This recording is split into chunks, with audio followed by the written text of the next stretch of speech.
El manuscrito que la Iglesia nunca quiso que vieras. Imagina por un momento que todo lo que te enseñaron sobre el rostro de Jesús fue una mentira cuidadosamente construida, que la imagen que cuelga en millones de iglesias alrededor del mundo, ese Cristo de ojos azules, piel clara y cabello rubio ondulado, no tiene absolutamente nada que ver con el hombre real que caminó por Galilea hace 2000 años. ¿Y si te dijera que existe un manuscrito preservado en las montañas de Etiopía, escondido durante siglos en un monasterio ortodoxo, que contiene una descripción física detallada de Jesús? ¿Y que esa descripción contradice completamente todo lo que nos han mostrado? Este no es un descubrimiento reciente hecho por arqueólogos modernos con agendas políticas.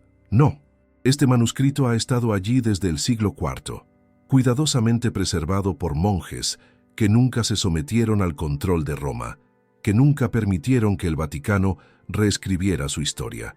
La Iglesia Ortodoxa Etíope es una de las tradiciones cristianas más antiguas del mundo, anterior incluso al cristianismo romano, tal como lo conocemos. Y durante todo este tiempo, ellos han guardado secretos que Occidente prefirió enterrar.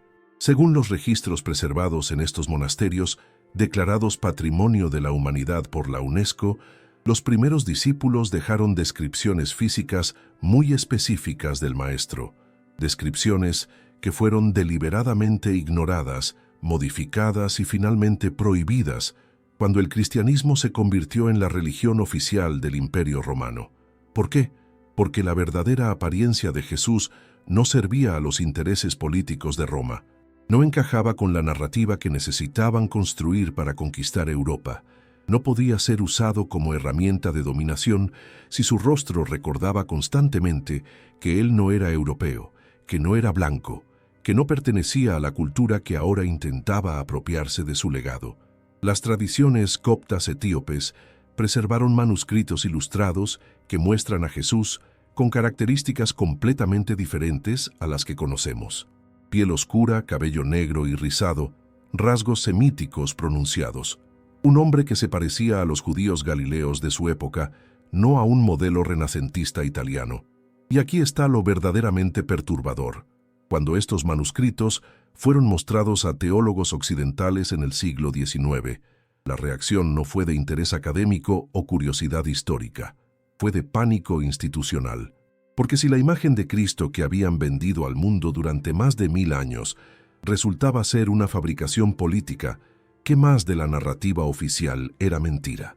Los monasterios ortodoxos de Etiopía no solo preservaron textos, preservaron una versión del cristianismo que nunca fue corrompida por los concilios imperiales, nunca fue filtrada a través de los intereses de Roma, nunca fue blanqueada para hacer más digerible al Mesías judío para las masas europeas. Y lo que encontraron en esos manuscritos no era solo una descripción física diferente, era una comprensión completamente distinta de quién fue Jesús, qué enseñó realmente y por qué su mensaje fue tan peligroso que tuvieron que transformar hasta su rostro para neutralizarlo. Pero antes de revelar exactamente lo que dicen esos manuscritos, necesitas entender cómo llegamos a este punto. Cómo la imagen más reproducida en la historia de la humanidad se convirtió en la mentira más exitosa jamás contada. Porque lo que estás a punto de descubrir no solo cambiará tu visión de la historia religiosa, cambiará tu comprensión de quién controla la narrativa, quién decide qué es verdad, y por qué algunas verdades son demasiado peligrosas para el poder establecido. Cómo Roma transformó la imagen de Jesús para controlar Europa. Para entender cómo llegamos al Cristo rubio de ojos azules, tenemos que viajar al año 325 después de Cristo, al Concilio de Nicea. Este no fue simplemente un encuentro de líderes religiosos debatiendo teología. Fue el momento en que el cristianismo dejó de ser un movimiento espiritual perseguido y se convirtió en una herramienta política del Imperio Romano. El emperador Constantino no convocó este concilio porque hubiera tenido una revelación divina. Lo hizo porque necesitaba unificar un imperio fragmentado bajo una sola religión que pudiera controlar, y para lograr ese control necesitaba un Cristo que los romanos pudieran aceptar, un Cristo que se pareciera a ellos. Según los registros históricos del concilio, preservados en los archivos del Vaticano y en crónicas bizantinas. Allí no solo se decidió la naturaleza divina de Cristo, también se establecieron las bases para la romanización completa del cristianismo. Los textos que presentaban a Jesús de manera demasiado judía, demasiado oriental, demasiado revolucionaria, fueron sistemáticamente excluidos del canon. Los evangelios que enfatizaban su mensaje de igualdad radical, que cuestionaban las estructuras de poder, que mostraban su verdadera identidad cultural, fueron declarados heréticos. Y junto con esos textos fue desapareciendo también la verdadera imagen física del hombre. La doctora Joanne Taylor, profesora de orígenes cristianos en el King's College de Londres, ha documentado extensamente este proceso de transformación visual.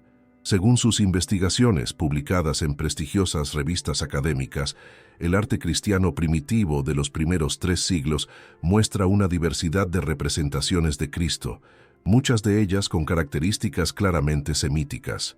Pero algo cambió drásticamente en el siglo VI. Las imágenes empezaron a estandarizarse. El Cristo moreno de las catacumbas romanas comenzó a desaparecer, reemplazado gradualmente por representaciones cada vez más europeas: piel más clara, cabello más liso, rasgos más delicados. Para el siglo XI, la transformación estaba completa. El Cristo bizantino, con su rostro alargado, piel pálida y cabello castaño claro, se había convertido en el estándar oficial, y cualquier representación que se desviara de este modelo era considerada sospechosa, potencialmente herética. ¿Por qué este cambio fue tan importante políticamente? Porque Roma no estaba simplemente evangelizando Europa, estaba conquistándola, y es mucho más fácil hacer que pueblos conquistados acepten una religión impuesta cuando el rostro de su Dios se parece al rostro de sus conquistadores. Las tribus germánicas, los galos, los celtas, los esclavos, todos estos pueblos europeos podían ver en el nuevo Cristo imperial un reflejo de sí mismos. No el rostro de un judío del Medio Oriente que cuestionaba el poder de Roma, sino el rostro de un líder celestial que parecía validar la dominación europea. Esta no era una evolución natural del arte religioso, era propaganda calculada. Los mosaicos de las grandes basílicas bizantinas, financiados por emperadores y patriarcas, mostraban un Cristo cada vez más alejado de sus raíces judías. Los íconos que se distribuían por todo el imperio servían como herramientas de uniformización cultural, asegurando que desde Constantinopla hasta las fronteras más remotas, todos visualizaran al mismo Cristo blanqueado. Y cuando algún artista o escriba se atrevía a preservar descripciones más antiguas, más auténticas, sus trabajos eran confiscados, destruidos o escondidos en los archivos secretos donde nadie pudiera cuestionarlos. Pero aquí está el detalle que la historia oficial omite. No todos se sometieron a esta transformación. Las iglesias orientales, especialmente la tradición copta de Egipto y Etiopía, mantuvieron sus propias representaciones. Iglesias que nunca estuvieron completamente bajo el control de Roma, que preservaron textos y tradiciones que el Vaticano prefería olvidadas. Y en esas tradiciones preservadas, el rostro de Jesús cuenta una historia completamente diferente. Una historia que incluye descripciones escritas por quienes lo conocieron personalmente, por discípulos que caminaron con él, que vieron su rostro bajo el sol Galileo, que podían testificar sobre su verdadera apariencia. Descripciones que fueron deliberadamente excluidas del canon oficial, precisamente porque contradecían la imagen que Roma necesitaba proyectar. Estamos viviendo días en los que las profecías se están cumpliendo ante nuestros propios ojos, pero la mayoría aún camina en la oscuridad, atrapada en verdades incompletas que fueron cuidadosamente ocultadas a la humanidad durante siglos. Ahora piensa, ¿y si precisamente aquello que fue eliminado de las Escrituras contiene las respuestas que llevas años buscando? Respuestas que pueden iluminar tu camino, fortalecer tu fe y revelar el verdadero propósito de la venida de Jesús. Por eso preparé para ti un libro digital poderoso. ¿Por qué los apóstoles ocultaron las palabras más peligrosas de Jesús? Este libro no es solo una lectura, es un despertar espiritual, una herramienta para quienes desean ir más allá de la superficie, liberarse de la manipulación y reconectarse con el Cristo auténtico, sin filtros, sin distorsiones, sin intereses humanos. Descárgalo ahora mismo. Está disponible en el primer comentario fijado. Pero atención, este contenido podría ser eliminado en cualquier momento. Contiene revelaciones espiritualmente sensibles que incomodan incluso a líderes religiosos. No esperes a que el mundo se derrumbe para buscar lo que tu alma ya sabe que necesita. Haz clic ahora, descarga tu ejemplar y permite que esta verdad comience a transformar tu vida. Y si eres uno de los primeros en descargarlo, vuelve aquí y escribe: Amén. Ese será tu acto de fe, y tal vez hoy mismo, Dios abra una puerta que ni imaginabas que estaba a punto de abrirse. Lo que los apóstoles realmente escribieron sobre su rostro. Existe un documento que la mayoría de cristianos nunca ha escuchado mencionar en sus iglesias. Un texto tan específico en sus detalles físicos sobre Jesús que resulta incómodo para quienes prefieren mantener la imagen tradicional. Se llama la Carta de Publio Lentulus, y según las tradiciones preservadas, fue escrita por el predecesor de Poncio Pilato como gobernador de Judea, dirigida directamente al Senado romano. Ahora bien, los historiadores modernos debaten la autenticidad de este documento.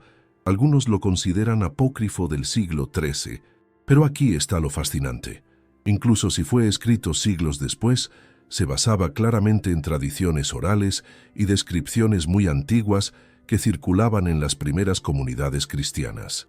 ¿Y qué describe esta carta?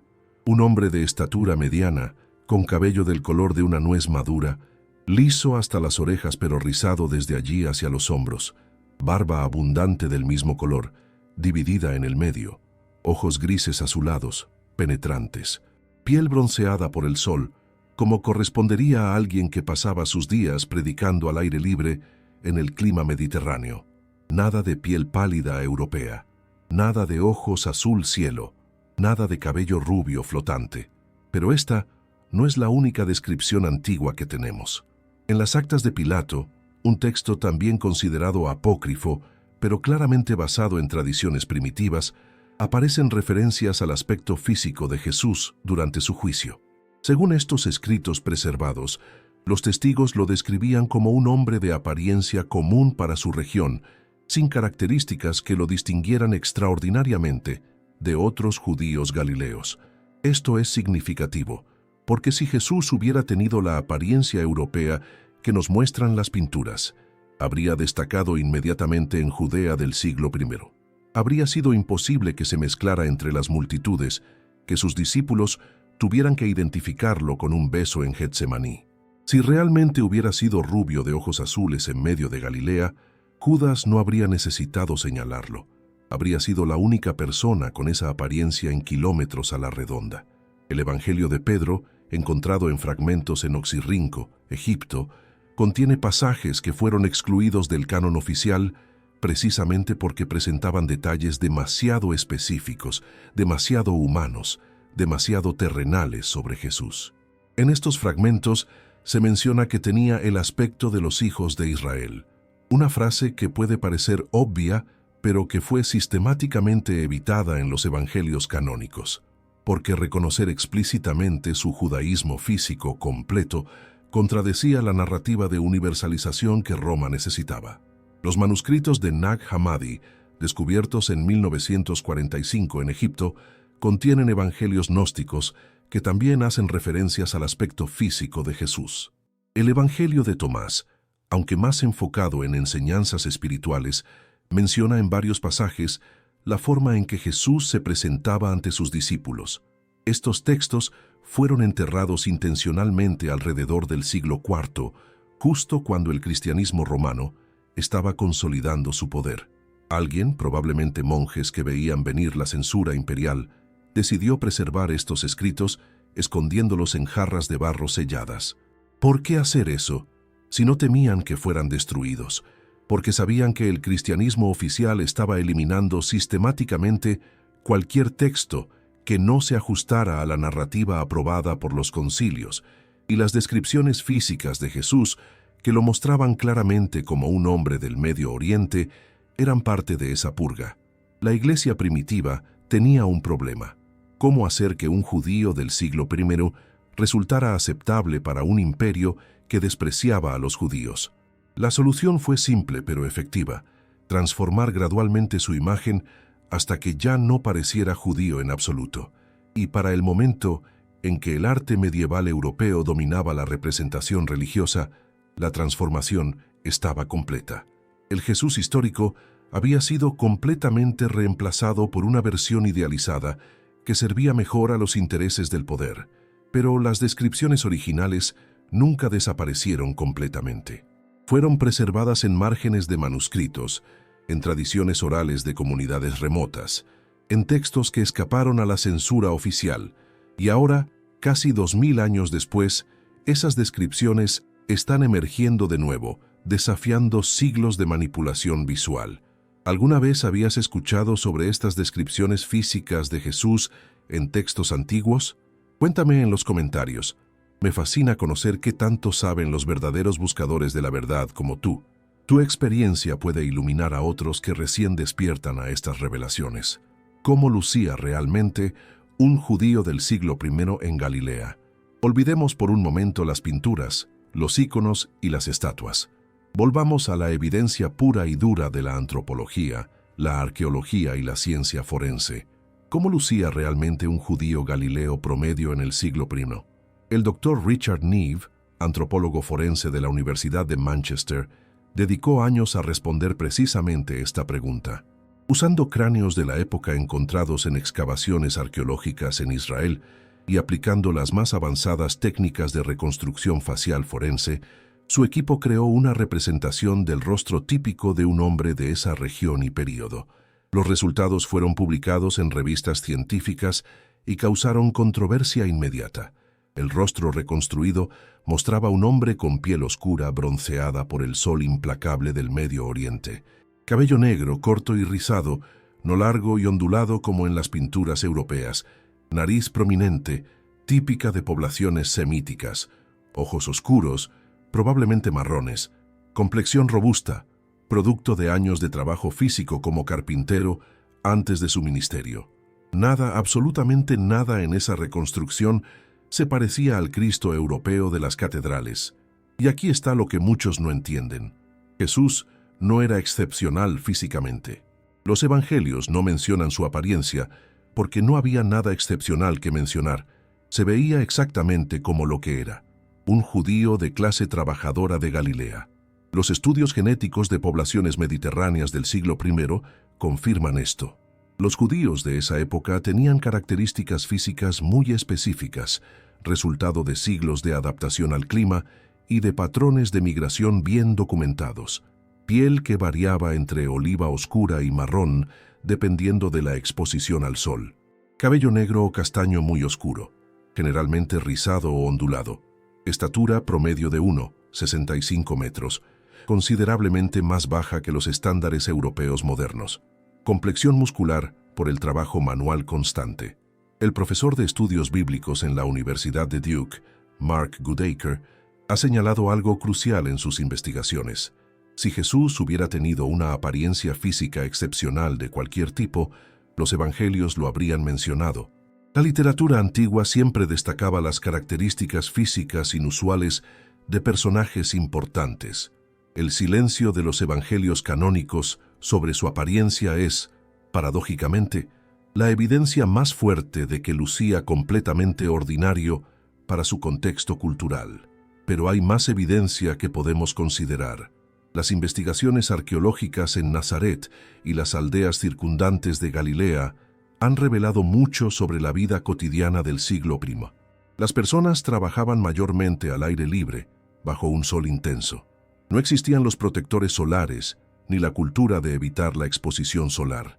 Esto significa que cualquier persona que pasara sus días predicando en caminos polvorientos, en plazas de mercado junto al mar de Galilea, inevitablemente tendría una piel muy bronceada, casi oscura. Los campesinos y trabajadores de la región eran significativamente más oscuros de piel que las clases altas que podían permitirse permanecer en interiores. Jesús, según los evangelios, pasó 3 años viajando constantemente por caminos rurales, predicando al aire libre. Su piel habría sido extremadamente oscura por la exposición solar constante. Las descripciones en el libro de Apocalipsis, aunque altamente simbólicas, contienen un detalle interesante. Sus pies semejantes al bronce bruñido, ardiendo como en un horno. Apocalipsis 1:15. Aunque es lenguaje apocalíptico, algunos estudiosos han señalado que el autor pudo haber estado recordando la tonalidad real de la piel de Jesús. Bronce bruñido es oscuro, metálico, intenso. No es la piel pálida de las pinturas europeas. El error de la imagen europea blanqueada no es solo histórico, es científicamente imposible. Un hombre judío del siglo I, trabajando al aire libre en el clima del Medio Oriente, simplemente no podía tener piel clara, ojos azules y cabello rubio. Esas características son producto de adaptaciones genéticas a climas nórdicos con baja exposición solar, desarrolladas durante miles de años en poblaciones del norte de Europa. No existían naturalmente en el Medio Oriente de la época. La verdad incómoda es esta. Si pudieras viajar en el tiempo y ver a Jesús caminando por las calles de Jerusalén, probablemente no lo reconocerías basándote en las imágenes que has visto toda tu vida. Lo verías y pensarías que es simplemente otro hombre del Medio Oriente, porque eso es exactamente lo que era. Y esa verdad, tan obvia como incómoda, fue deliberadamente enterrada durante siglos porque no servía a los intereses de quienes necesitaban un Cristo que legitimara el poder europeo. Ya no tienes que cargar con ese peso solo. Despierta a las verdades olvidadas con el libro digital. ¿Por qué los apóstoles ocultaron las palabras más peligrosas de Jesús? El enlace está en el primer comentario fijado. Haz clic ahora y recibe tu copia antes de que lo retiren. ¿Por qué Etiopía preservó la verdad que Roma borró? Ahora volvamos a donde comenzó esta historia, los monasterios de Etiopía. La Iglesia Ortodoxa etíope tiene una particularidad que la hace única en el cristianismo mundial. Nunca estuvo completamente bajo el control de Roma o Constantinopla. Desarrolló sus propias tradiciones, preservó sus propios textos y mantuvo su propio canon bíblico que incluye libros que otras iglesias rechazaron. ¿Por qué esto es tan significativo? Porque significa que cuando los concilios imperiales estaban decidiendo qué evangelios eran aceptables y cuáles debían ser destruidos, Etiopía estaba a salvo, preservando versiones más antiguas y completas de la tradición cristiana primitiva. El reino de Aksum, predecesor del Estado etíope moderno, se convirtió al cristianismo en el siglo IV, casi al mismo tiempo que Roma. Pero mientras el cristianismo romano se convirtió en herramienta política del imperio, el cristianismo etíope mantuvo su independencia espiritual. El resultado fue una tradición que preservó textos, prácticas y representaciones visuales que en otras partes fueron sistemáticamente eliminadas. El Kebra Nagast, texto sagrado etíope del siglo XIV, pero basado en tradiciones mucho más antiguas, contiene narrativas sobre el cristianismo primitivo que no aparecen en ninguna otra fuente. Describe conexiones entre Etiopía y Jerusalén que se remontan a tiempos bíblicos y preserva enseñanzas que fueron consideradas heréticas en Europa. Pero lo más revelador son los manuscritos ilustrados. En las bibliotecas de los monasterios etíopes, preservados en condiciones de altitud extrema que los protegieron de la humedad y el deterioro, existen códices iluminados que muestran escenas bíblicas con una característica sorprendente. Todos los personajes, incluyendo Jesús, son representados con piel oscura, rasgos africanos y características que reflejan la población local. Ahora, los críticos occidentales han argumentado durante siglos que esto es simplemente contextualización cultural, que cada cultura representa a Cristo a su imagen, y en parte tienen razón, todas las culturas han hecho esto. Pero hay una diferencia crucial. Las representaciones etíopes son las más antiguas fuera del Mediterráneo oriental, y según el Dr. Getachew Haile, uno de los mayores especialistas mundiales en manuscritos etíopes, estas representaciones están basadas en descripciones textuales que los monjes preservaron de generación en generación, descripciones que, según las tradiciones etíopes, se remontan a los primeros discípulos. La tradición etíope sostiene que el eunuco etíope mencionado en Hechos 8, convertido por Felipe, llevó de regreso a Etiopía no solo la fe cristiana, sino también descripciones físicas detalladas de Jesús que había obtenido de testigos oculares en Jerusalén. ¿Es esto verificable históricamente? Es difícil probarlo con certeza absoluta. Pero lo que sí sabemos es que las representaciones etíopes de Cristo son consistentes a través de los siglos y que nunca fueron influenciadas por la transformación europea que ocurrió en otras partes. Mientras el Cristo europeo se volvía más rubio, más pálido, más idealizado según estándares nórdicos, el Cristo etíope permanecía inquebrantablemente oscuro, semítico, africano en apariencia. Las iglesias rupestres de Lalibela, excavadas en roca sólida en el siglo XII y declaradas Patrimonio de la Humanidad por la UNESCO, contienen frescos que muestran esta representación consistente. No son pinturas modernas reinterpretadas, son arte medieval que ha permanecido sin cambios durante casi 1000 años. Y lo que muestran es un Cristo que habría sido completamente reconocible en el Medio Oriente del siglo I, pero que resulta chocante para ojos acostumbrados a la iconografía europea. Hay otro aspecto crucial de la tradición etíope. Su canon bíblico incluye libros que otras iglesias rechazaron. El libro de Enoc completo, por ejemplo, que en Occidente solo sobrevivió en fragmentos, está preservado íntegramente en el canon etíope. ¿Por qué importa esto? Porque estos textos adicionales contienen descripciones y contextos que ayudan a entender mejor la realidad histórica de la época. No fueron filtrados a través de concilios imperiales que tenían agendas políticas. Permanecieron como fueron transmitidos originalmente. La Iglesia etíope también preservó prácticas del judaísmo primitivo que el cristianismo romano abandonó: circuncisión, observancia del sábado, restricciones dietéticas. Estas prácticas reflejan una continuidad directa con el cristianismo judío original, antes de que fuera gentilizado por Roma. Todo esto apunta a una realidad incómoda. La versión del cristianismo que se convirtió en dominante globalmente, la versión que determinó cómo visualizamos a Cristo, fue una versión profundamente modificada por intereses imperiales. Pero en las montañas de Etiopía, protegida por geografía, altitud y una tradición inquebrantable de independencia, sobrevivió una versión diferente. Una versión más cercana al cristianismo original, al Jesús histórico, a la verdad antes de que fuera transformada en herramienta política. Cuando misioneros europeos llegaron a Etiopía en los siglos posteriores, encontraron una iglesia cristiana que ya tenía más de 1000 años de antigüedad, y se horrorizaron al descubrir que esos cristianos africanos tenían textos, prácticas y representaciones visuales que contradecían todo lo que Europa había establecido como ortodoxo. Intentaron corregirlos, introducir la verdadera imagen de Cristo, pero la resistencia fue absoluta. Los etíopes sabían que su tradición era más antigua, más pura, menos corrompida por intereses políticos. Y tenían razón. Si estas revelaciones están tocando profundamente tu corazón, te invito a unirte a nuestro club exclusivo de miembros. Aquí encontrarás una hermandad de buscadores que, como tú, no se conforman con verdades incompletas. Hazte miembro ahora. El arte cristiano primitivo, antes de la censura romana. Descendamos literalmente bajo tierra, a las catacumbas de Roma, donde los primeros cristianos se reunían en secreto y enterraban a sus muertos. Aquí, en las paredes de estos túneles subterráneos, podemos encontrar el arte cristiano más antiguo que existe.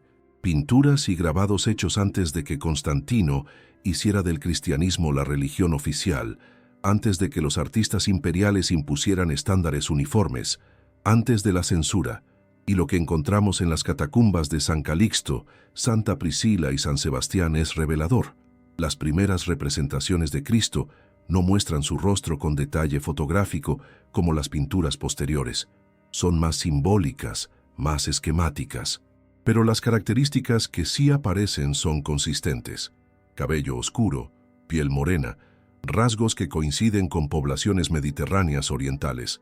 Una de las representaciones más famosas es el Cristo del Buen Pastor en las catacumbas de Priscila, datada del siglo XIII. Muestra a un joven con cabello corto y oscuro cargando una oveja sobre sus hombros. Nada en esta imagen sugiere características europeas. Lo mismo ocurre con las representaciones en las catacumbas de Domitila, donde escenas de la Última Cena muestran a Jesús y los apóstoles con tonos de piel claramente más oscuros que las versiones posteriores. Estas no son interpretaciones artísticas modernas o reinterpretaciones contemporáneas. Son imágenes pintadas por cristianos que vivían apenas 200-300 años después de Jesús, en una época donde aún circulaban tradiciones orales directas de testigos oculares. Pero algo dramático ocurrió cuando el cristianismo dejó de ser perseguido y se convirtió en religión de Estado. El arte cambió, los íconos se estandarizaron, y las representaciones que no se ajustaban al nuevo ideal fueron sistemáticamente reemplazadas o destruidas. Los mosaicos de Rávena, creados en los siglos V y VI bajo patrocinio imperial bizantino, muestran este proceso de transformación en acción. En algunos de los primeros mosaicos, Cristo todavía retiene características más semíticas, pero en los posteriores vemos la gradual europeización del rostro. Para el siglo X, la transformación estaba completa. El Cristo Pantocrátor de las cúpulas bizantinas era completamente diferente del buen pastor de las catacumbas, más pálido, más idealizado, más alejado de cualquier realidad histórica. El arte copto de Egipto nos da otra perspectiva fascinante. Los cristianos coptos, como los etíopes, mantuvieron independencia de Roma y Constantinopla. Sus representaciones de Cristo preservaron características más africanas y medio orientales durante siglos. Los íconos coptos antiguos muestran un Cristo de piel notablemente más oscura que sus contrapartes bizantinas, no porque los coptos estuvieran africanizando a Cristo, sino porque estaban preservando una tradición visual más antigua que nunca pasó por el filtro de la romanización. La comparación iconográfica entre arte cristiano oriental y occidental es reveladora. Mientras el occidente europeo producía Cristos cada vez más rubios y pálidos, el oriente mantenía representaciones más oscuras y semíticas. Esto no fue coincidencia. Fue el resultado de diferentes agendas políticas y culturales. Europa necesitaba un Cristo que legitimara su poder. Oriente, que vivía más cerca de las raíces históricas del cristianismo, no sentía la misma presión para transformar radicalmente su imagen. Hay un detalle simbólico particularmente fascinante en el arte paleocristiano, el símbolo del pez, Ichthys.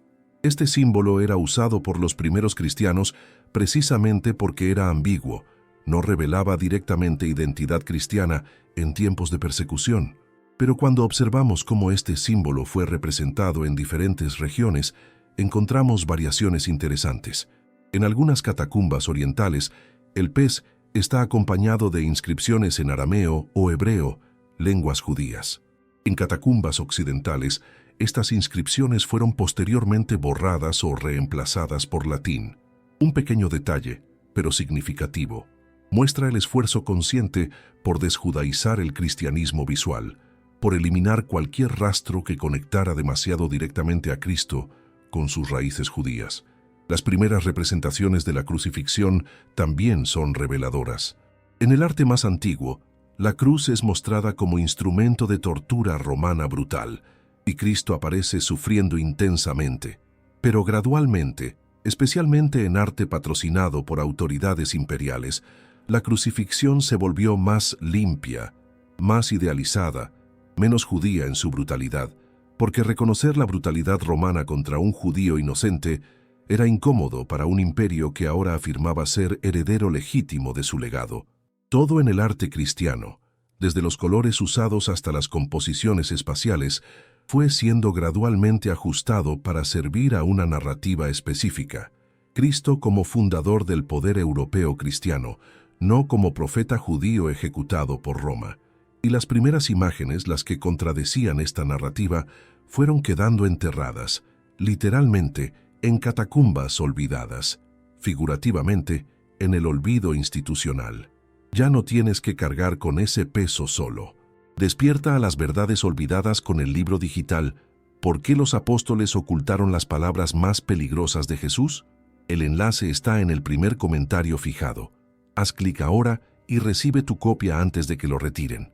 Jesús africano, asiático o europeo. La batalla por su imagen. Aquí está una verdad que incomoda, pero que necesita ser dicha. Cada imperio que ha intentado dominar espiritualmente al mundo ha creado un Cristo a su propia imagen. Europa creó un Cristo blanco, África preservó un Cristo negro, Asia desarrolló un Cristo con rasgos asiáticos, América Latina sincretizó un Cristo mestizo, y todos, en cierta manera, tienen razón. Pero también todos están perdiendo el punto fundamental. Las representaciones del Cristo negro tienen una historia larga y fascinante. Las Madonas negras, veneradas en Europa desde la Edad Media, aparecen misteriosamente en Francia, España, Polonia. Estatuas y pinturas de María con el Niño Jesús, ambos claramente africanos en apariencia. La historia oficial dice que estas imágenes se oscurecieron por el humo de las velas a través de los siglos, pero los estudios recientes han demostrado que muchas fueron pintadas intencionalmente negras desde el principio. ¿Por qué? Según algunas tradiciones preservadas, porque reflejaban conocimientos más antiguos sobre la verdadera apariencia de la Sagrada Familia, o porque conectaban con tradiciones de diosas oscuras precristianas que fueron cristianizadas. En Perú, el Cristo de Cusco es moreno, con rasgos indígenas, no porque los artistas coloniales quisieran honrar la cultura local, sino porque las poblaciones indígenas solo aceptaron el cristianismo cuando Cristo empezó a parecerse a ellos. El mismo fenómeno ocurrió en Asia. Los cristianos Kakure Kirishitan de Japón, que practicaron el cristianismo en secreto durante siglos de persecución, desarrollaron representaciones de Cristo con rasgos completamente japoneses. En China, las primeras misiones cristianas del siglo VII produjeron arte que mostraba a Jesús y los apóstoles con ropas y características físicas chinas. Todo esto nos lleva a una pregunta fundamental. ¿Es legítimo que cada cultura represente a Cristo según su propia imagen? La respuesta corta es sí, si entendemos que son representaciones simbólicas, no intentos de precisión histórica. El problema surge cuando una representación particular es impuesta como la única verdadera, cuando se usa como herramienta de dominación colonial y cultural. Y eso es exactamente lo que hizo Europa. Cuando los colonizadores españoles llegaron a América, no trajeron solo la fe cristiana, trajeron pinturas de un Cristo europeo y declararon que cualquier otra representación era herética. Las representaciones indígenas fueron destruidas. Los artistas locales fueron forzados a copiar modelos europeos. Lo mismo ocurrió en África. Los misioneros destruyeron arte cristiano copto y etíope antiguo porque mostraba un Cristo demasiado negro para sus gustos europeos. Impusieron sus propias imágenes, declarando que solo el Cristo blanco era el verdadero. La doctora Kelly Brown Douglas, en sus estudios postcoloniales sobre cristianismo y raza, ha documentado cómo esta imposición de un Cristo blanco fue utilizada explícitamente para justificar la supremacía racial. Si Cristo es blanco, argumentaban los colonizadores, entonces los blancos están más cerca de Dios. Los no blancos deben someterse a los blancos para acercarse a la divinidad. Esta teología racista no era un accidente o una interpretación errónea. Era el objetivo explícito. El Cristo blanco fue una herramienta de opresión deliberadamente construida. Pero aquí está lo fascinante. Las poblaciones colonizadas resistieron. En Brasil, el cristianismo afro-brasileño sincretizó santos católicos con orixás africanos. Crearon un Cristo negro que conectaba con sus raíces, que validaba su humanidad en contra de la teología racista que se les imponía. En Filipinas, el Cristo negro de Quiapo se convirtió en objeto de devoción masiva, representando la identificación de los colonizados con un Cristo que sufre bajo el poder imperial. En toda América Latina, las vírgenes morenas y los Cristos mestizos se convirtieron en símbolos de resistencia, formas de reclamar la espiritualidad cristiana sin aceptar la supremacía europea. Lo que estas diferentes representaciones nos muestran no es confusión sobre la verdadera apariencia de Jesús. Es algo más profundo. La humanidad necesita vernos reflejados en lo divino para poder relacionarnos con ello. Pero hay una diferencia crucial entre decir «Cristo se parece a mí porque me ve y me ama» y decir «Cristo se parece a mí, por lo tanto, yo soy superior a los que no se parecen a mí». El primer enfoque es inclusivo y espiritual. El segundo es colonialista y opresor. La verdad histórica es que Jesús no era europeo, africano ni asiático, según las categorías raciales modernas. Era un judío del siglo I, con la apariencia típica de los judíos galileos de su época: piel oliva oscura, cabello negro rizado, ojos marrones, estatura mediana, complexión trabajada por años de labor manual. Probablemente se parecía más a los palestinos modernos que a cualquier otra población contemporánea, porque son sus descendientes genéticos más directos, viviendo en la misma región, bajo el mismo sol, durante 2000 años. Pero reconocer esto no significa rechazar las representaciones culturales diversas. Significa entender que todas son interpretaciones simbólicas, no retratos fotográficos. El problema nunca fue que diferentes culturas representaran a Cristo según su propia imagen. El problema fue cuando una de esas representaciones fue declarada única verdad universal y usada para oprimir a todos los demás. El Cristo blanco no es problemático porque sea blanco. Es problemático porque fue impuesto como herramienta de dominación colonial, usado para deshumanizar a millones de personas no europeas. Y ahora, en pleno siglo XXI, finalmente estamos en posición de deconstruir esa imposición, de reconocer la manipulación histórica, de recuperar la diversidad de representaciones que siempre existió pero fue suprimida, no para crear un nuevo Cristo único y verdadero, sino para entender que el mensaje de Jesús trasciende cualquier representación física particular. Pero para llegar a esa comprensión espiritual madura, primero tenemos que enfrentar honestamente cómo la imagen física de Cristo fue usada como arma de opresión. Y eso requiere reconocer que el Cristo histórico real no se parecía en nada al hombre rubio de ojos azules que cuelga en millones de iglesias occidentales. ¿Desde dónde estás viendo este video? Me emociona saber que estas verdades están llegando a almas sedientas en todo el mundo. Escribe tu país o ciudad. Formemos una red global de buscadores de la verdad. El historiador judío que describió a Jesús y fue censurado. Existe un pasaje en la historia antigua que ha causado más debate académico que casi cualquier otro texto no bíblico sobre Jesús.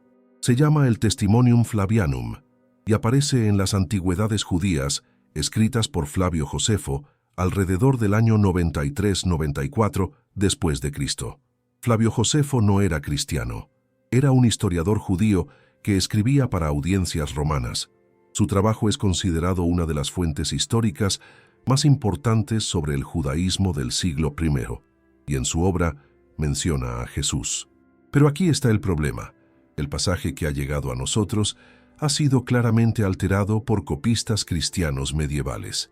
Contiene frases que ningún judío no cristiano habría escrito, como «Él era el Cristo» o «resucitó al tercer día». Los historiadores han pasado siglos tratando de descubrir qué decía el texto original antes de ser modificado. Y aquí es donde la historia se vuelve fascinante. En el siglo X, un obispo cristiano árabe llamado Agapius de Hierápolis citó una versión del Testimonium que había encontrado en manuscritos árabes antiguos. Esta versión es diferente de la versión latina que dominó en Europa. Y lo más significativo, no contiene las interpolaciones cristianas obvias. Lee más como algo que un judío escéptico realmente habría escrito. Según esta versión preservada en árabe, Josefo describía a Jesús como un hombre sabio que realizaba obras sorprendentes y que fue condenado por Pilato. Pero no lo llama el Cristo, no afirma su resurrección como hecho, simplemente reporta que sus seguidores afirmaban estas cosas. Esto suena mucho más auténtico, y si es la versión original, o más cercana a ella, nos da una ventana invaluable a cómo un contemporáneo no cristiano percibía a Jesús. Pero hay algo más en los escritos de Josefo que rara vez se menciona. En otras partes de sus obras, Josefo describe detalladamente a otros personajes históricos de la época, y en esas descripciones frecuentemente incluye detalles físicos: altura, complexión, características distintivas. Para Juan el Bautista, por ejemplo, Josefo proporciona varios detalles sobre su apariencia y comportamiento. Para otros líderes judíos de la época, hace lo mismo. Pero en el pasaje sobre Jesús, incluso en la versión menos adulterada, no hay ninguna descripción física. ¿Por qué?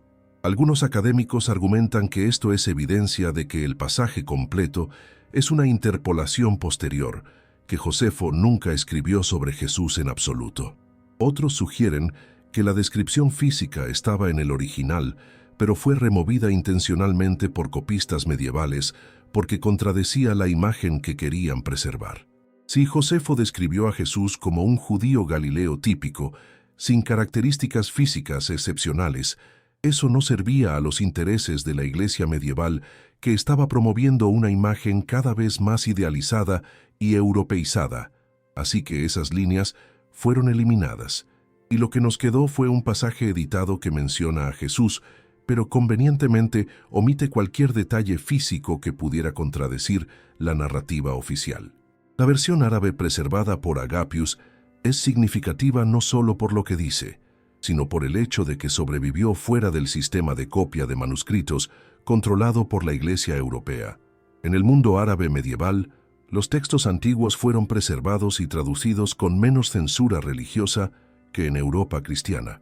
Los académicos musulmanes y cristianos árabes preservaron muchos textos clásicos que Europa había perdido o destruido intencionalmente. Y en algunos casos, preservaron versiones de textos que eran más completas o menos editadas que las versiones europeas. El Testimonium Flavianum es un ejemplo perfecto de esto. La versión que Europa preservó fue la que mejor servía a sus intereses teológicos. La versión que el mundo árabe preservó fue más neutral, más cercana a lo que un historiador judío del siglo I realmente habría escrito. ¿Qué nos dice todo esto? Que incluso en textos históricos no religiosos hubo un esfuerzo sistemático por controlar la narrativa sobre Jesús. Descripciones que no se ajustaban a la imagen oficial fueron eliminadas o modificadas. Y que si queremos acercarnos a la verdad histórica, necesitamos buscar en los márgenes, en las versiones preservadas fuera del control institucional, en los textos que escaparon a la censura, porque la verdad sobre Jesús, incluida su apariencia física real, fue considerada demasiado peligrosa para ser dejada intacta. Ya no tienes que cargar con ese peso solo. Despierta a las verdades olvidadas con el libro digital ¿Por qué los apóstoles ocultaron las palabras más peligrosas de Jesús? El enlace está en el primer comentario fijado. Haz clic ahora y recibe tu copia antes de que lo retiren. La evidencia forense más polémica de la historia. No podemos hablar sobre la apariencia de Jesús sin mencionar el objeto más polémico y debatido de la cristiandad, la sábana de Turín. Esta tela de lino, preservada en la Catedral de Turín, Italia, supuestamente muestra la imagen impresa del cuerpo de Jesús después de la crucifixión. Y si fuera auténtica, sería la única representación visual directa que tenemos de su rostro. Pero aquí está el problema. Todo sobre este objeto es controvertido. El proyecto STURP, Shroud of Turin Research Project, el estudio científico más exhaustivo jamás realizado sobre la sábana, concluyó en 1978 que la imagen no fue pintada, no es una falsificación medieval obvia y no pueden explicar completamente cómo se formó. Pero cuando muestras de la tela fueron sometidas a datación por carbono 14 en 1988 por laboratorios independientes en Oxford, Arizona y Suiza, todas concluyeron que la tela databa del siglo XIII-XIV, no del siglo I. Caso cerrado, ¿verdad? No tan rápido.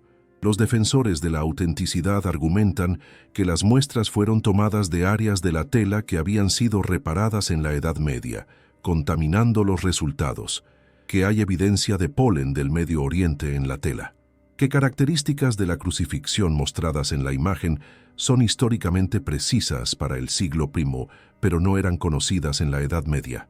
El debate continúa, con científicos serios en ambos lados. Pero para nuestro propósito aquí, lo que importa es, ¿qué muestra el rostro en la sábana? Los análisis forenses de la imagen facial en el sudario muestran características interesantes. El rostro es alargado, con nariz prominente, barba, cabello largo. Los estudios tridimensionales revelan proporciones faciales consistentes con poblaciones mediterráneas orientales. Pero aquí está lo crucial. El rostro no muestra ninguna característica europea. Los análisis antropométricos realizados por equipos forenses han comparado las proporciones faciales del sudario con poblaciones modernas.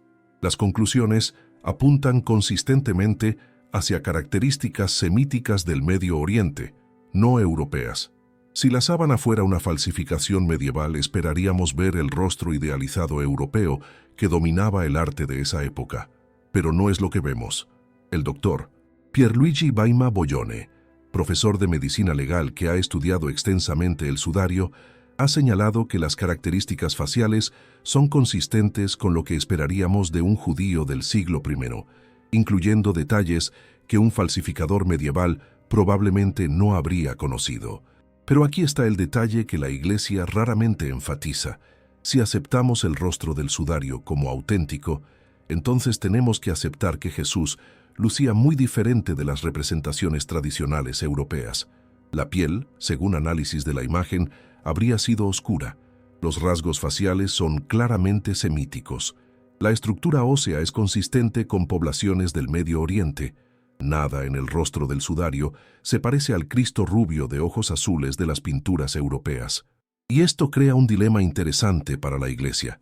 Si promueven la autenticidad del sudario como reliquia, implícitamente están admitiendo que las representaciones artísticas tradicionales de Cristo son completamente inexactas. Por eso el Vaticano mantiene una posición ambigua. Permiten la veneración del sudario, pero no se comprometen oficialmente sobre su autenticidad. Lo llaman un ícono en lugar de una reliquia, porque reconocer su autenticidad abriría demasiadas preguntas incómodas. Los estudios de reconstrucción facial basados en el sudario han producido imágenes que muestran un hombre de apariencia claramente medio oriental, piel bronceada, rasgos semíticos pronunciados, aspecto que encajaría perfectamente en el Medio Oriente moderno. Y cada vez que estas reconstrucciones son publicadas, causan controversia, porque desafían siglos de condicionamiento visual. Hay otro aspecto fascinante del sudario que rara vez se discute.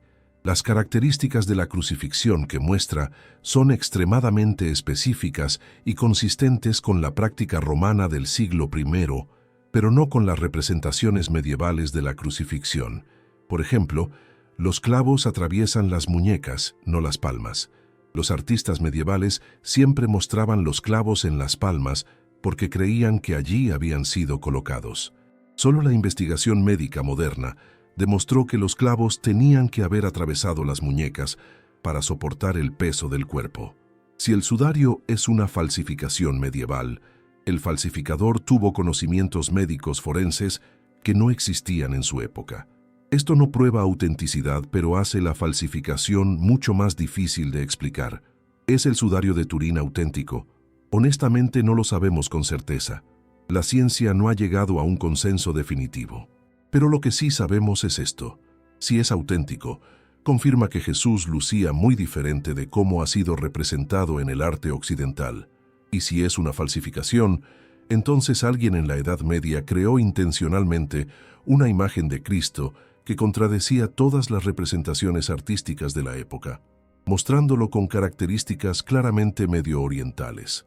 En cualquier caso, el sudario nos obliga a confrontar la brecha entre la imagen histórica probable de Jesús y la imagen idealizada que la cultura occidental ha promovido durante siglos.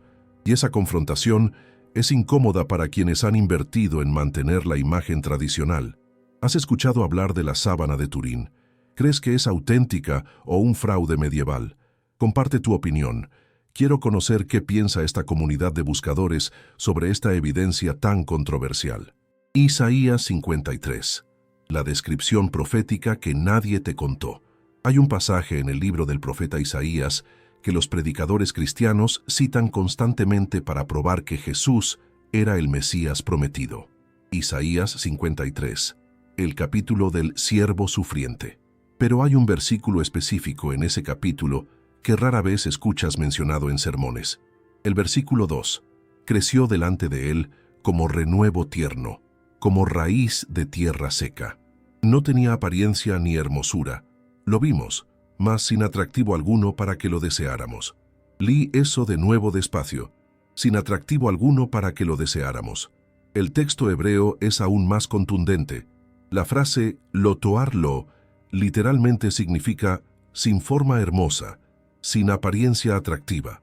Según esta profecía que los cristianos afirman describe a Jesús, el Mesías no sería físicamente atractivo, no destacaría por su belleza, sería ordinario, común, sin características que llamaran la atención. Esto contradice completamente las representaciones artísticas europeas que muestran a Cristo como la cumbre de la belleza masculina idealizada, rostro simétrico perfecto, ojos penetrantes, presencia magnética que emana divinidad visible. Si tomamos Isaías 53 en serio, Jesús era exactamente lo opuesto, un hombre de apariencia común que pasaba desapercibido en una multitud. Y esto tiene sentido histórico completo. Los evangelios nunca mencionan su apariencia física excepcional, porque no había nada excepcional que mencionar. Era un judío galileo de clase trabajadora que lucía exactamente como todos los demás judíos galileos de clase trabajadora de su época. La interpretación rabínica tradicional de Isaías 53 siempre ha enfatizado este aspecto. En la hermenéutica judía, el sufrimiento del siervo está conectado con su apariencia ordinaria, casi menospreciada. No era un príncipe hermoso descendiendo del cielo, era un hombre común, probablemente con las marcas del trabajo duro en su cuerpo, la piel curtida por el sol, las manos callosas de un carpintero. Como raíz de tierra seca, la metáfora es deliberada. Una raíz que crece en tierra seca no se ve hermosa y floreciente, se ve resistente, áspera, sobreviviente. Esta imagen profética describe a alguien marcado por las dificultades de la vida, no preservado en belleza aristocrática. Pero aquí está lo que la Iglesia medieval hizo con este pasaje. Lo espiritualizó completamente.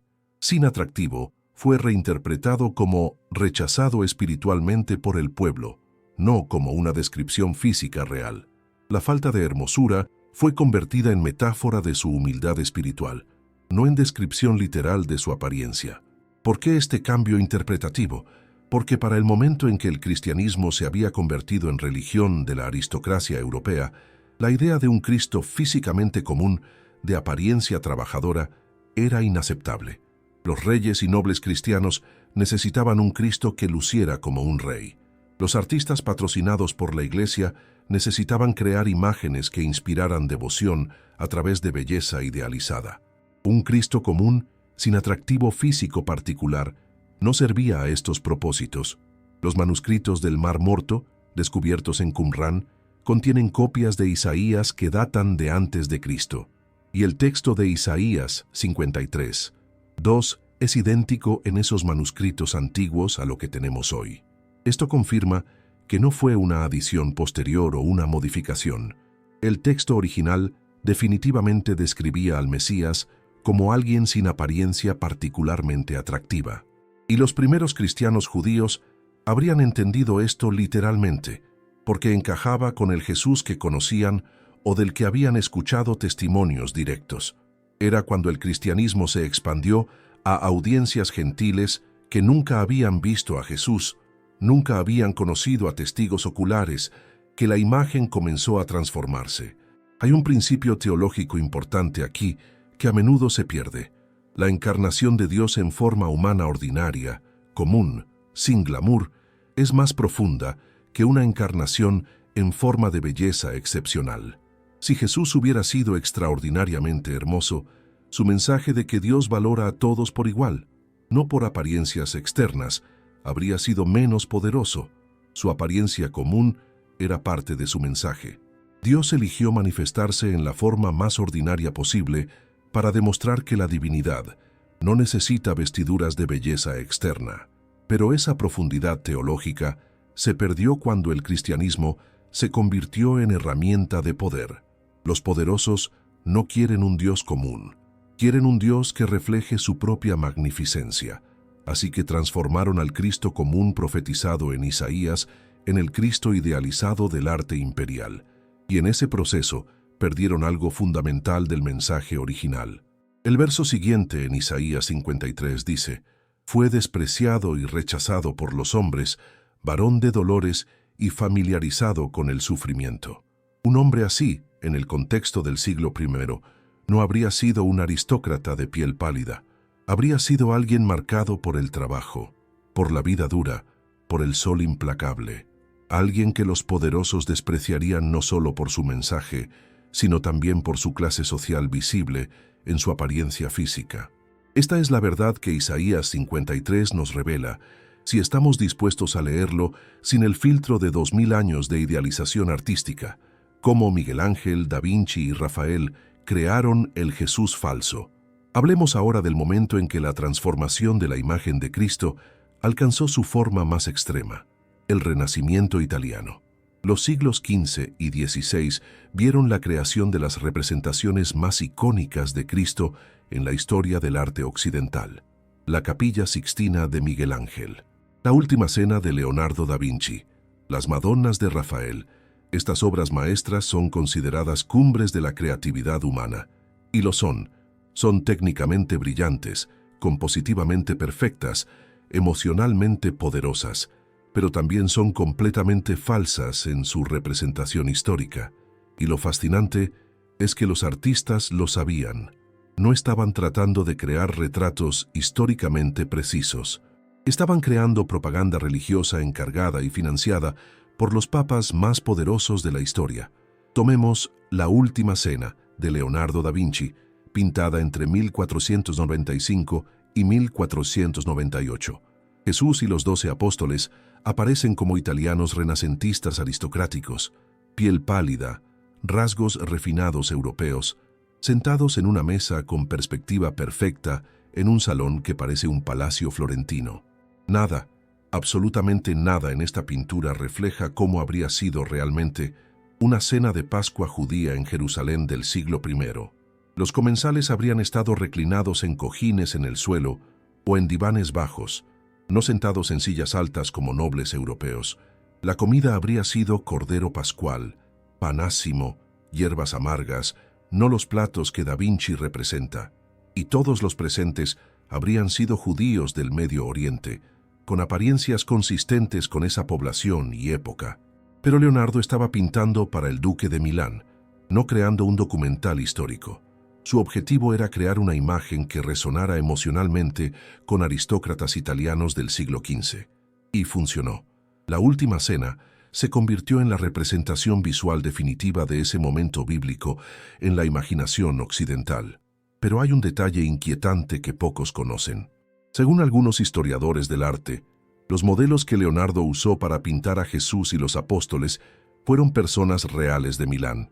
Y el modelo para Cristo supuestamente fue un joven aristocrático italiano conocido por su belleza. Algunos investigadores han sugerido que el modelo podría haber sido Cesare Borgia, hijo del Papa Alejandro VI, conocido por su apariencia excepcional y su poder político. ¿Es esto verificable con absoluta certeza? No. Pero lo que sí sabemos es que las representaciones renacentistas de Cristo están claramente basadas en modelos europeos contemporáneos, no en intentos de reconstrucción histórica. Miguel Ángel hizo lo mismo en la Capilla Sixtina. Su Juicio Final muestra a un Cristo musculoso, poderoso, con proporciones que reflejan el ideal grecorromano de belleza masculina. Podría ser un emperador romano o un dios griego. No se parece en nada a un predicador judío itinerante del siglo I. Rafael, en sus múltiples representaciones de la Sagrada Familia, pintó Madonas con rostros que son esencialmente retratos de mujeres italianas de la aristocracia. Piel pálida, rasgos delicados, belleza idealizada según estándares europeos. María, una joven judía de Nazaret que habría trabajado y vivido bajo el sol galileo, no habría tenido esa apariencia. Pero aquí está lo crucial. Estos artistas estaban trabajando bajo patrocinio papal directo. Los papas del Renacimiento, Julio II, León X, Clemente VII, no solo encargaban estas obras, especificaban exactamente cómo debían aparecer los personajes sagrados.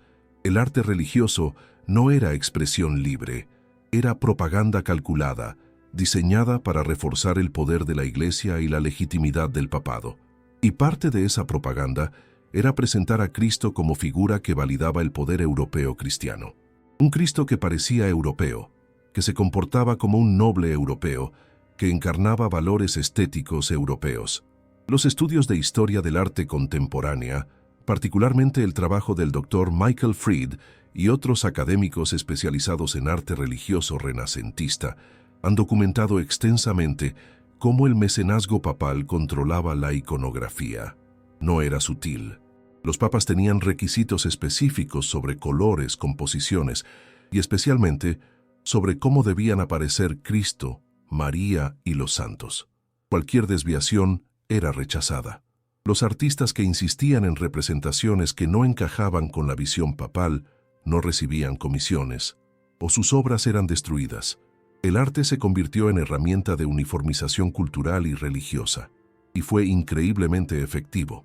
Tan efectivo que 5 siglos después, miles de millones de personas visualizan automáticamente a Cristo basándose en estas pinturas renacentistas sin siquiera saber que están viendo propaganda política, no representaciones históricas.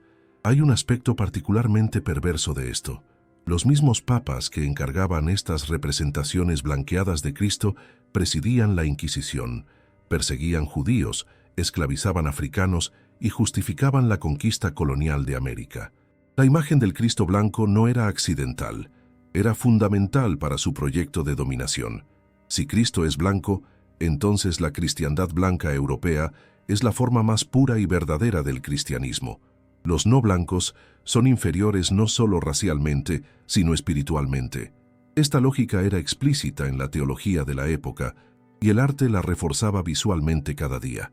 Cuando misioneros españoles llevaban pinturas de un Cristo blanco a pueblos indígenas de América, no era solo para enseñarles sobre religión, era para enseñarles su lugar en una jerarquía racial que colocaba a los europeos blancos en la cima, más cerca de Dios. El Cristo renacentista no era arte neutral, era colonialismo visual, y su legado continúa hoy. Las iglesias alrededor del mundo todavía cuelgan estas imágenes. Las películas de Hollywood todavía casting actores blancos como Jesús. La iconografía cristiana todavía está dominada por esta visión europea creada hace 5 siglos. Pero aquí está lo esperanzador. Una vez que entiendes cómo y por qué esta imagen fue construida, su poder comienza a desvanecerse. Dejas de verla como la verdadera imagen de Cristo y empiezas a verla como lo que realmente es, una construcción política y cultural específica de un momento histórico particular. Y una vez que ves eso, te liberas para buscar al Jesús histórico real. No el Cristo de los papas renacentistas, sino el profeta judío, que desafió el poder imperial y murió por ello. Ese hombre real, ese Jesús histórico, no se parecía en nada a las pinturas de Miguel Ángel, y recuperar su verdadera imagen es un acto de justicia histórica y espiritual. ¿Por qué esta verdad está saliendo justo ahora? Hemos llegado al final de este viaje investigativo, y si has seguido hasta aquí, probablemente estás experimentando una mezcla compleja de emociones. Tal vez frustración. ¿Cómo pudieron mantener esta mentira durante tanto tiempo? Tal vez liberación. Finalmente tiene sentido esa incomodidad que siempre sentiste al ver las representaciones tradicionales. Tal vez confusión. Si esto es verdad, ¿qué más de lo que me enseñaron era falso? Todas estas reacciones son válidas, todas son parte del despertar. Porque eso es lo que está ocurriendo ahora, en nuestro tiempo a nivel global. Un despertar masivo a verdades que fueron ocultadas, manipuladas o distorsionadas por intereses de poder. Y la verdadera apariencia física de Jesús es solo una pieza de un rompecabezas mucho más grande. Recapitulemos lo que hemos descubierto. Los manuscritos etíopes preservaron descripciones y representaciones de Cristo que nunca fueron filtradas por Roma. Descripciones que lo muestran con características claramente semíticas, medio orientales, africanas. Los concilios imperiales transformaron sistemáticamente el cristianismo de un movimiento judío radical en una herramienta del poder romano. Y parte de esa transformación fue visual, blanquear a Cristo para hacerlo aceptable a poblaciones europeas conquistadas. Las descripciones físicas que existían en textos primitivos fueron excluidas del canon bíblico, borradas de manuscritos o reinterpretadas hasta perder su significado literal. La evidencia forense moderna, la antropología, la arqueología, Todas confirman que un judío galileo del siglo I no podía haber tenido la apariencia europea de las pinturas tradicionales. El arte cristiano primitivo de las catacumbas muestra representaciones más oscuras, más semíticas, que fueron gradualmente reemplazadas por imágenes cada vez más europeizadas. Diferentes culturas han creado sus propios Cristos, pero solo la versión europea fue impuesta globalmente como única verdad, usada como herramienta de colonialismo y supremacía racial. Incluso fuentes históricas no religiosas como Flavio Josefo fueron editadas para eliminar descripciones que contradecían la narrativa oficial. Las profecías bíblicas como Isaías 53 describen al Mesías como físicamente común, sin atractivo excepcional, contradictoria directamente las representaciones idealizadas. Y el arte renacentista, que creó las imágenes más icónicas de Cristo, fue propaganda papal explícita, no intento de precisión histórica. Todo esto apunta a una conclusión inevitable. La imagen del Cristo blanco, rubio, de ojos azules, fue una construcción política deliberada, no una evolución natural, no una interpretación inocente, sino manipulación calculada. Pero aquí está la pregunta más importante. ¿Por qué está emergiendo esta verdad ahora? Porque estamos en un momento único de la historia humana. Por primera vez, tenemos acceso masivo a información que antes estaba restringida a académicos en universidades elitistas. Los manuscritos antiguos están siendo digitalizados y compartidos globalmente. Los estudios científicos están disponibles para cualquiera con una conexión a Internet.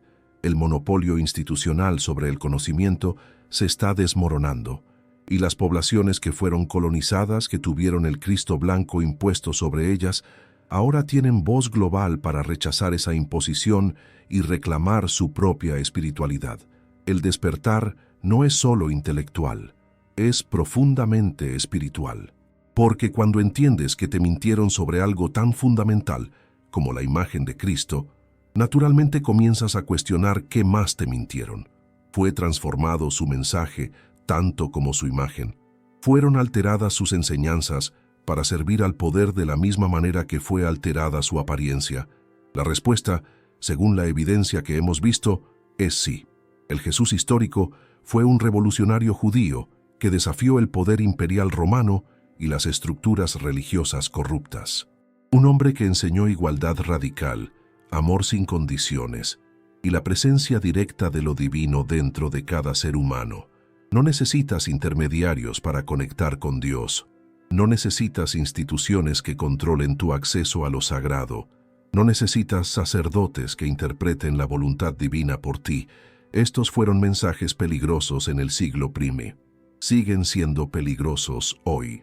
Por eso fueron transformados, diluidos, reinterpretados hasta que Cristo, el revolucionario, se convirtió en Cristo, el validador del status quo. Pero su mensaje original nunca desapareció completamente. Al igual que su verdadera imagen, fue preservado en los márgenes, en textos prohibidos, en tradiciones orales de comunidades que resistieron la uniformización imperial, y ahora está emergiendo de nuevo. El Cristo del despertar contemporáneo no es el Cristo de los emperadores y papas. Es el Cristo del pueblo, el Cristo revolucionario, el Cristo que desafía estructuras de poder en lugar de sostenerlas. Y parte de ese despertar es visual. Recuperar su verdadera imagen, verlo como realmente fue, no como querían que fuera.